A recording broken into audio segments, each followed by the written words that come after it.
Je reviens vers vous pour quelques questions qui me carabistouillent. J'aurais dit tarabuste. La racine, c'est tara. Pourquoi pas tarabistouille, ce sera un néologisme. Je réponds à votre interpellation. C'est marrant que vous utilisez carabistouille, parce que cara, dans les anciens langages indo-ariens, notamment en sanskrit, kara, c'est toujours le noir. Et donc, carabistouille, ça fait penser à kara. Kara, c'est le noir, c'est ce qui ne va pas, c'est ce qui est obscur. Donc, on retrouve quand même dans des racines européennes comme ça, quelque chose autour de kara. C'est très intéressant, je trouve. Je réponds à votre interpellation, entre autres, et prends mon courage à deux mains pour retirer ma fille Emma de l'école dès la supposée rentrée contre l'avis exprimé de son père. En fait, il est d'accord que nous ne la remettions pas à l'école pour des raisons sanitaires au 25 mai. Elle reste opposée à l'IEF pour la protéger de mon influence chrétienne qu'il juge excessive et néfaste, et malgré le fait qu'il veuille faire lui-même l'IEF pour rappel. Oui, malgré le confinement, une certaine liberté. Oh, vous savez, dès lors qu'il veut faire lui-même l'IEF, vous le faites, qu'est-ce qu'il pourra dire devant un juge ? Supposons que vous vous retrouviez devant un juge. Monsieur le juge, ma femme, elle fait l'école à la maison. Alors à ce moment-là, vous vous tournez vers lui, vous dites, mais est-ce que tu t'y opposes ? Il va vous dire, oui, c'est pour ça qu'on est là. Mais alors pourquoi toi-même fais-tu l'école à la maison ? Là, le juge, il entend ça, il va rigoler. Malgré le confinement et une certaine liberté d'organisation, je souhaite ne plus être soumise au programme de l'école et ma fille non plus. Très bien. Après l'évaluation en ligne sur le site réussirenclasse.com, je me suis rendu compte de pas mal de lacunes. Tu m'étonnes. Forcément, en grammaire notamment. Et encore, réussir en classe, le niveau est faible. Hein. J'aimerais revoir les bases et organiser notre planning plutôt que de suivre le programme impersonnel et ennuyeux. Les cours Griffon offrent en ce moment des cours pour revoir les bases et j'aimerais en profiter, bien sûr. Je pense aussi à l'inscrire par la suite à l'EAD par manque de moyens et compléter par d'autres apports. Les autres apports, vous vous souvenez, sur le site, nous avons tout ce qu'il faut à la page des cours gratuits. Fenêtre de recherche, vous vous souvenez. J'ai plusieurs questions. Est-ce judicieux en confinement, surtout alors que le père me laisse finalement en pratique le champ libre pour l'instant ? Oui, très bien. Comment m'y prendre administrativement ? Quelles étapes ? Eh bien, vous suivez ce qu'on vous dit dans l'accompagnement. Vous recevez ici tous les éléments nécessaires. Donc, 2EM4, c'est cette liste-là, vous êtes abonné. Vous recevez les éléments qui vous permettent de faire les déclarations. Donc, si je fais CTRL F déclarer, CTRL F s'il veut bien, F déclarer, voilà. Ici, vous avez cliqué dessus, vous avez tous les éléments pour faire les démarches correctement. Attention, certains messages n'ont pas été ouverts, peut-être que c'est passé en spam, là, ça il faut le surveiller. Donc, administrativement, vous suivez exactement ce que nous disons pour ce qui est de déclarer. Quand prévenir l'école, si je ne prends pas le cours agréé de maintenant, quand vous le voulez, ça n'a aucun lien et vous n'avez pas à répondre aux questions de l'école. Vous dites à l'école, nous vous quittons, nous allons suivre un nouveau cours, je vais rescolariser mon enfant dans un autre établissement et vous n'avez pas à justifier de la date ni du cours dont il s'agira. Si l'école vous pose des questions, je suis navré, ce n'est pas de votre ressort, je vous indique simplement que je quitte votre établissement, je n'ai pas à vous dire quel cours je vais voir. Ça ne vous regarde pas. C'est tout, il faut se décomplexer là-dessus. Par rapport au père, si je suis vos conseils, me lancer et faire valider le juge. J'ai lu dans la jurisprudence, la radiation et l'inscription d'un accord sont des actes usuels pour lesquels l'un des deux parents peut agir seul, l'accord de l'autre parent étant réputé acquis.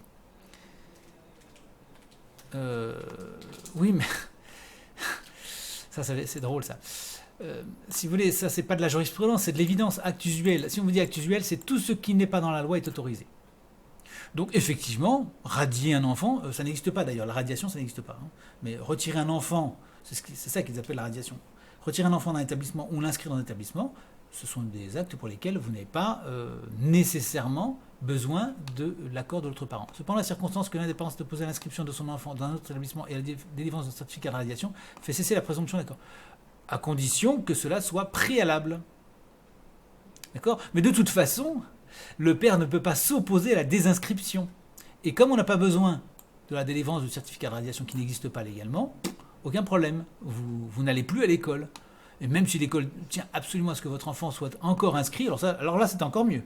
S'ils tiennent à ce que votre enfant soit encore inscrit, vous êtes protégé puisque votre enfant, donc il est officiellement à cet établissement, mais vous l'avez à la maison. Et ça c'est le problème de l'école, elle s'arrange, elle assume une responsabilité alors que l'enfant n'est plus. Si jamais il y a un accident à l'enfant, c'est l'école qui en sera responsable parce que c'est elle qui est responsable puisqu'elle considère qu'il est encore inscrit là. Dans ce cas, l'établissement ne peut pas passer outre ce refus de l'autre parent et délivrer le certificat de radiation demandé par l'autre parent sans commettre une erreur de droit. Oui, mais là, le tribunal n'y connaît rien, puisque certes, le chef d'établissement n'a pas à délivrer le certificat de radiation, mais par ailleurs, personne n'a besoin du certificat de radiation. Aucun, personne n'en a besoin. Donc vous voyez, vous voyez l'arnaque là, hein, c'est que le tribunal ne veut surtout pas dire en fait que l'autre parent n'en a absolument pas besoin. Vous retirez l'enfant, on n'a pas besoin de certificat de radiation puisqu'il n'a aucune existence légale. Donc si je comprends bien, le choix d'un cours par correspondance est considéré comme une inscription dans un établissement, même EAD. Oui, bien sûr. Et s'il n'y a pas de cours agréé, suis-je dans ce cas Si, il y a des cours agréés. Ah si, alors là, alors, il faut retourner sur la page des directs et vous tapez agréé, vous allez voir ce que je dis à ce sujet. Qu'est-ce que c'est qu'un cours agréé, en réalité? Suis-je dans ce cas, c'est-à-dire que, bon, je ne vais pas vous le refaire intégralement, mais un cours n'est pas agréé en tant que CPC. Un cours est agréé en tant qu'école, simplement. Une école est agréée, autorisée à ouvrir ou pas. Agréé n'est donc pas le terme propre, effectivement, peut-être que je vous ai dit ça. Un établissement scolaire est autorisé à ouvrir ou pas, c'est tout. Donc un cours par correspondance agréé, entre guillemets, c'est une école qui a autorisation d'ouvrir ses portes. Suis-je dans ce cas de choix unilatéral autorisé? Suis-je dans le cas de choix unilatéral autorisé? Oui et non, parce que oui, vous pouvez parfaitement inscrire votre enfant à un cours par correspondance étant une école. Le père ne peut pas s'y opposer. On ne peut pas dire je t'interdis de t'inscrire dans cette école. C'est pas possible. Même c'est comme de dire je t'interdis d'inscrire notre enfant à un club de sport. C'est ridicule, si vous voulez. Dans ces cas-là, c'est classé sans suite. Non, c'est pas possible. Mais le père ayant aussi en réalité le droit d'exercer sa liberté d'instruction, il peut estimer que ce mode, ça faut pas lui dire, hein, ce mode précisément d'instruction et d'éducation ne correspond pas à ce qu'il souhaite. S'il utilise cet argument, il va gagner. Enfin, il va gagner. Il va vous mettre en difficulté. Mais, dès lors que vous avez commencé les choses, vous aussi, vous êtes à 50-50, vous aussi vous avez commencé. Alors, qui a raison? Est-ce plus le père ou la mère? Le tribunal ne peut pas trancher. Si vous avez commencé à faire les choses, bah, ma foi, c'est l'état de fait qui va primer. Vous avez engagé des dépenses, vous êtes inscrite sur notre site. À ce moment-là, vous présentez le certificat d'inscription sur notre site. Vous avez acheté des cours. À ce moment-là, vous montrez que vous avez engagé des dépenses. Donc, c'est vous qui aurez primauté, puisque à 50-50, bah, c'est ce petit plus-là, vos dépenses, qui font la différence. C'est tout. Faut-il mieux prendre un CPC dès maintenant pour faciliter les démarches? Oui, bah vous avez dit que vous vouliez prendre le AD par exemple, vous pouvez prendre le AD en attendant de prendre autre chose. Ça vous permet effectivement d'avoir quelque chose d'officiel. D'autant que le AD, ils mettent un mois pour vous envoyer la lettre qui reconnaît que vous avez contracté un contrat avec eux. Est-ce utile tout de même d'avoir un certificat de relation? Pas du tout.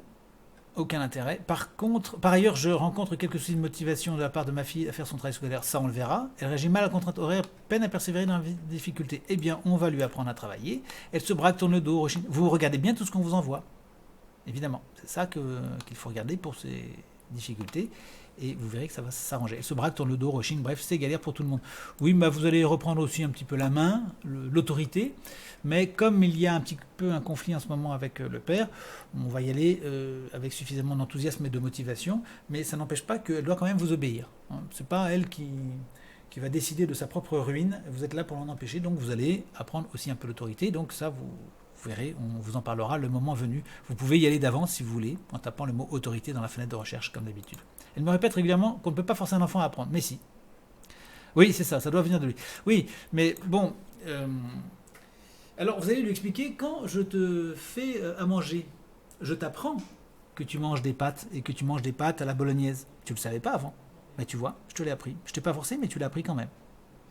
Et je peux me dire, tiens, je vais la forcer à apprendre quelque chose. Je vais faire une recette de cuisine avec elle et je vais lui montrer des choses qu'elle ne connaissait pas. Et donc, en fait, je t'ai forcé, mais... ça t'a fait plaisir quand même, tu étais contente de faire cette recette avec moi. Donc en fait, on peut apprendre des choses à l'enfant en le forçant entre guillemets, c'est-à-dire en tout cas à son insu, en lui apprenant des choses. Si je voyage avec toi, on fait le tour du monde, ou si on va en Chine ou ailleurs, eh bien je vais te présenter des paysages, des pays que tu ne connais pas, donc je vais t'apprendre des choses à ton insu. Peut-être que tu n'auras pas eu envie au début d'apprendre tout ça. Donc tu sais, la relation entre un parent et un enfant, c'est pas une question de forcer ou pas forcer. C'est si tu as envie d'apprendre, tu vas apprendre des choses. Et si tu as besoin d'apprendre des choses, je vais te les apprendre. Même si ça ne te fait pas plaisir, parce qu'il y a des tas de choses qu'il faut que tu apprennes. Quand tu étais petite, je t'ai appris qu'on ne traversait pas la rue sans regarder à droite et à gauche. Eh oui, peut-être que je t'ai forcé, peut-être que tu trouves que je t'ai forcé, mais c'est comme ça. Il valait mieux parce que sinon tu aurais été écrasé par un camion. Alors là, vous pouvez vous amuser un peu avec elle.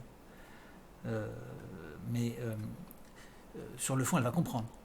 Si vous avez un dialogue avec elle comme ça suffisamment, c'est à la fois, oui, je te donne des éléments pour que tu sois contente, mais en même temps, il y a peut-être des choses aussi où je vais te les apprendre, où je te les apprends, où je te les ai apprises sans que tu sois forcément d'accord.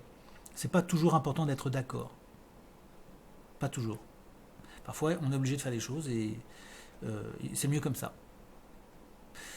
Être d'accord ou pas n'est pas, pour un enfant, c'est pas toujours la bonne chose. Et vous pouvez donner des tas d'exemples euh, qu'elle comprendra très bien. Elle est d'accord pour travailler, mais quand elle le décide, dans ce cas-là, faites un bon contrat moral avec elle. Alors vous allez sur le site et vous tapez contrat moral. Vous allez regarder ce que c'est. Elle ne veut plus des cours de l'école, des obligations, des horaires imposés, sans doute. Mais peut-être qu'elle a envie d'être une championne quand même. Donc on va en parler. Je lui ai répondu que je ne suis pas sûr qu'elle se mette d'elle-même à la grammaire. Elle me dit effectivement, mais finalement, si j'ai pas envie, à quoi ça sert de forcer? Je ne retiens pas de toute façon. Mais si, mais si, mais si. Ça, c'est un peu trop de dialogue à l'occidental. Hein, c'est les petites françaises là, qui commencent déjà à monter le ton et à un peu se faire valoir. J'ai décidé que, je.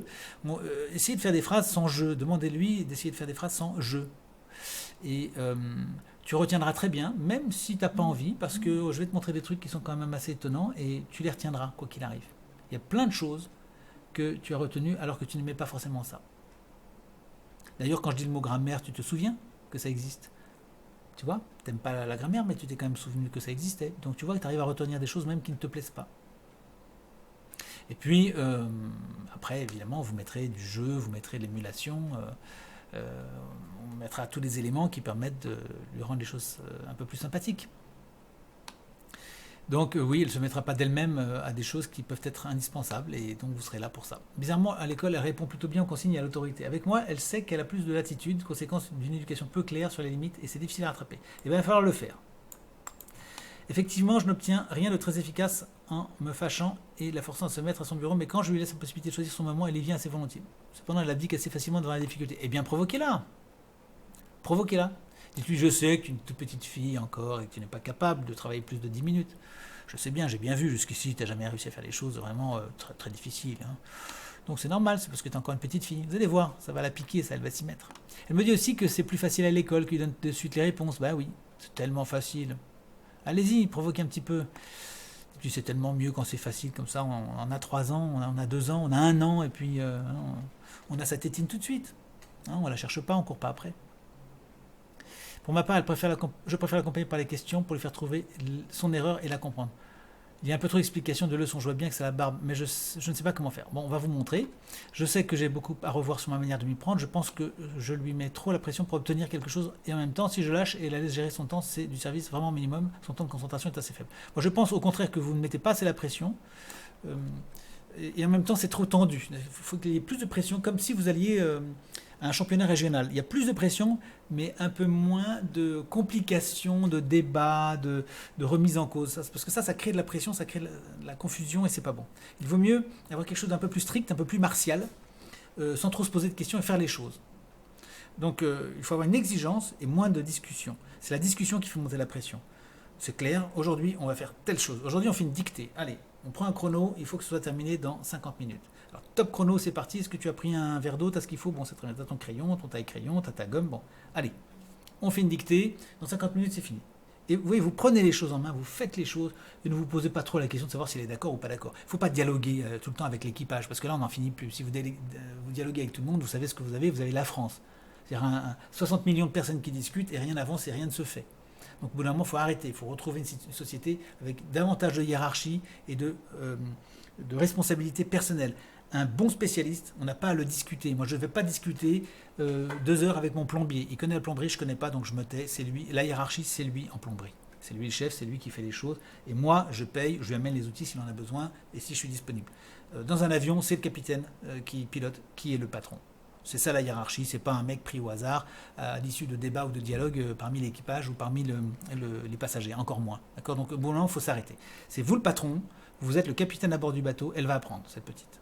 Et vous allez lui dire les choses clairement. Et les petites filles ont besoin de l'entendre aussi. C'est vous la patronne, vous avez des responsabilités, vous êtes une femme qui a son importance, qui a des responsabilités dans ce monde et qui n'entend pas se faire dicter les choses par une petite enfant. Une fois qu'on a dit ça, on peut se détendre, être tranquille. C'est beaucoup plus relax parce que les choses sont bien délimitées. Quand les choses sont claires, il n'y a pas de problème. Quand les choses ne sont pas claires, vous avez les situations de zadistes, si vous voulez, des bagarres tout le temps, l'ivrognerie, personne n'est responsable, personne n'est chef, personne ne fait rien. Et on tombe dans cette ambiance qui est très prégnante en France depuis très très longtemps, où le refus de toute espèce de hiérarchie et de discipline amène à la confusion totale, aux violences, au mépris, à l'égoïsme, à l'individualisme, etc. Il n'y a plus de liens, il n'y a plus de beaux liens, comme il y avait autrefois dans les villages, où il y avait vraiment, chacun dans son métier était vraiment le maître. Le maître boulanger, le maître panetier, etc. Il y avait des maîtres, on les respectait dans leur métier. Et puis, tous ces maîtres se mettaient d'accord instinctivement pour suivre quelqu'un qui était un leader, qui avait des idées, qui avait de la culture, qui savait les choses. Éventuellement le seigneur, ou pas, ça pouvait être quelqu'un d'autre, qui avait une espèce d'aura et qui était capable de parler pour tout le monde. Bon, eh bien ça, il faut le restaurer. Et à la maison, il faut que votre fille comprenne que ce n'est pas elle la patronne, c'est vous. Vous allez lui dire les choses simplement, et ça va se faire. Ça va se faire très très bien. Son temps de concentration est assez faible précisément, donc il va falloir l'allonger dans le temps et on va le faire petit à petit, progressivement, on va l'amener vers davantage de réussite, notamment par du challenge. Je ne sais pas non plus quoi tolérer, comment la stimuler et où lâcher du mot. Pareil, vous suivrez ce qu'on vous envoie. Je sais que vous ne pourrez pas me répondre en profondeur sur ces 3 points, mais auriez-vous quelques éléments de réponse, au moins sur le fait de la laisser choisir son temps de travail? C'est une question de contrat moral. Le contrat moral, c'est vital. Il faut avoir un bon contrat moral avec elle. Surtout les filles, elles sont plus matures et plus à même d'entendre et de respecter les contrats moraux. Donc ayez un bon contrat moral avec elle. Je pense qu'on vous a parlé, peut-être que vous avez zappé le message. Sinon, vous le retrouvez en suivant le menu « Moi, faire l'école à la maison », vous allez jusqu'au bout et on en parle à la fin. J'ai reçu votre livre que je potage, j'y trouve pas mal de conseils pratiques. Je suis en réflexion pour repartir en accompagnement, surtout quand j'aurai démarré l'école à la maison hors éducation nationale. Oui, vous avez tous les éléments en fait qui vous sont envoyés, donc suivez-les bien et vous allez voir, ça se passera très très bien. Ça va être un très très bel apprentissage pour vous aussi. À bientôt Marina, au revoir.